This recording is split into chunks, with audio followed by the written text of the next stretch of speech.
Another game I want to talk about. Can we talk about the ending of the 49ers Bucks game? I don't know if you saw that. That was Okay, one of the cool. crazy Yeah, games.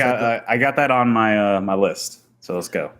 Yeah, let me pull up my notes because I had to have all my notes spread out. Yeah, it was just absolutely insane coming down to the wire. I felt like at the end of this game, there was like 20 penalties called. I felt like every play was a penalty. There was a face Yeah, mask, a holding. I was like, oh my god, the fix is in. The script writers they dialed it up perfectly for yeah, the exactly. Bucks. Get your hugs. Um, Absolutely insane. Let me start off with the kickoff. There's a huge swing on the kickoff with the Bucks recovery. I mean, I think that was a momentum coming off of the half. I thought the 49ers did well attacking like the midfield. Like I felt like everything in the Bucks were giving up like everything in the midfield. Short passes, running. McCaffrey obviously having his return this game, and he looked pretty good. I think he played well for them. Him and Kittle had an excellent game this game. And also, I thought the Bucks run game was pretty good. Irving and Rashad White are a great combo. I don't know, I've been trying to watch more Bucks games, and you've been trying to get me, Julian, on The Bucks on train. how Baker Mayfield is the truth. He's the real MVP this year. Let him bake. Yeah. So yeah, I felt like the Bucks defense was giving a lot of stuff in the midfield. There's a lot of scheming. I noticed the Shanahan scheming. There's a lot of motion right, a lot of play action where they're faking to the left, pass it right. A lot of cool designs that I thought the 49ers were able to pull off. And maybe the Bucks had momentum maybe that first quarter, but I thought like the second half of the game was all 49ers. I mean, they were just getting huge chunks, huge yardage in that second half, going to like, second quarter to the third quarter. Let me see. The 49ers, there was a Bucks 2-minute drill, and then there was like a 49ers 2-minute drill that I recall when it came down to the wire. Man, that last, was it the Bucks 2-minute drill? That's where all the penalties were being called. They were calling like face masks. They were calling pass interference.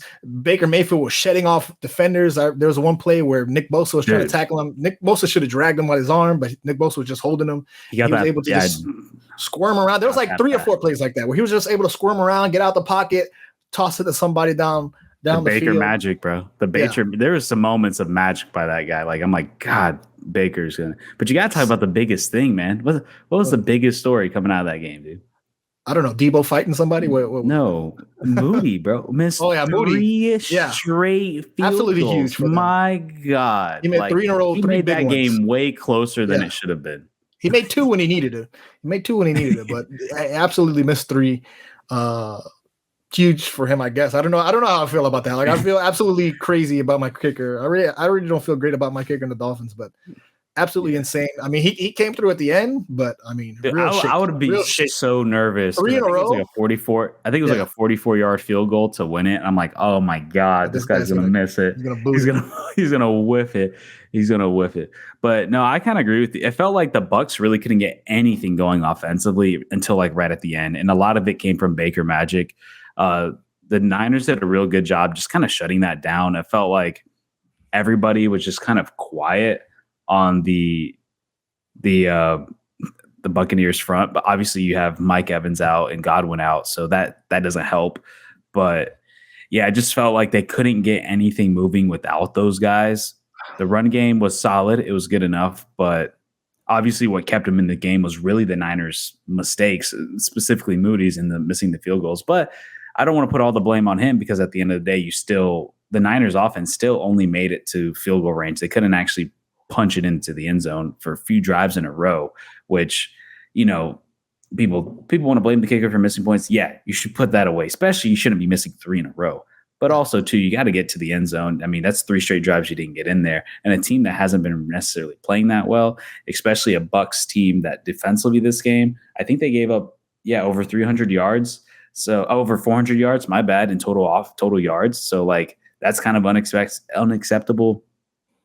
But this just kind of proves to me that like Brock Purdy is a really good quarterback, man. Yeah, he had some incredible throws. He had some where he just drops it in the bucket, specifically one to McCaffrey that sticks out to me, like down the sideline. He's been getting better. He's been getting really better. And the one thing I like about just the Shanahan scheme is they find a way to get everybody involved. It feels like everybody touched the ball in that system, whether it be George Kittle, who had 3 massive plays. You had Deebo, who goes in the backfield, but then also on the out wide. McCaffrey, who can be a receiving threat as well. It just feels like everybody, they just know how to move it around. So, but yeah, I mean, hopefully the Bucs can turn it around. I'm rooting for the Bucs. They've had a couple rough weeks, losing close games, and now they're below 500. I don't know what their schedule looking like going forward, but this Niners team, I think, is also a team I feel like they needed this win. Because they lose this, they would have went below 500, and then you're looking at a Niners team where it's like this team should not be below 500. Yeah, it was an ugly win. I felt like despite I felt like it was a lot closer. The 49ers made it a lot closer than it should have been. Obviously, I thought the 49ers are a better team and should win. But exciting, I guess, at the end. Heading into the witching hour, exciting end. I mean, Baker Mayfield was just like willing them to win. Despite the Bucs defense, he was fucking carrying it on his back, doing everything he could. Like the effort is there. Like you cannot blame like fucking. You have to admire the amount of resilience that this guy has, the willpower to win. Like him, he's working out there. You see him fucking shutting off fucking defenders, running at him. Nick Bosa, he's working out there, and he wanted so much for his team to win, but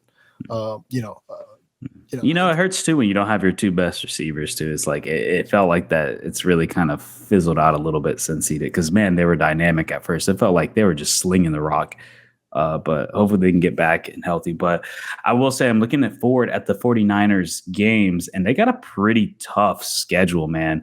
So it sucks to see them kind of go down so early. Not go down early, but kind of drop 4 games. Granted, these were tougher games. I mean, they lost to the Vikings, Rams, Cardinals, and Chiefs. But going forward, you have the Seahawks, the Packers, the Bills, the Bears, the Rams, the Dolphins, Lions, and Cardinals again. These are all really strong teams that are pushing for a playoff spot outside of the Dolphins. Yeah. Which, who knows? Maybe the Dolphins might be. They only got 6 losses. Dolphins might go on a run. I know you still got faith. You got faith. But yeah, I mean, it's going to be an uphill battle for these Niners, and they're going to have to win some close games. I don't know if they win this division. It's possible. It's going to come down to the end, and there's a lot of big divisional matchups. I mean, they pretty much got to go through the entire division again.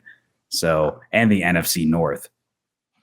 It looks right now like they're going to be fighting for like that second spot. Obviously, they lose to the Cardinals. Cardinals are up on them in the division 6-4. The 49ers are 5-4, but obviously with the win over that, they have the advantage. So they're going to be probably fighting with the it's going to come down to that last game, final game, Niners Cardinals. I feel like it's going to be like that. It's going to come down to that. There's going to be a lot of movement, hopefully, going forward.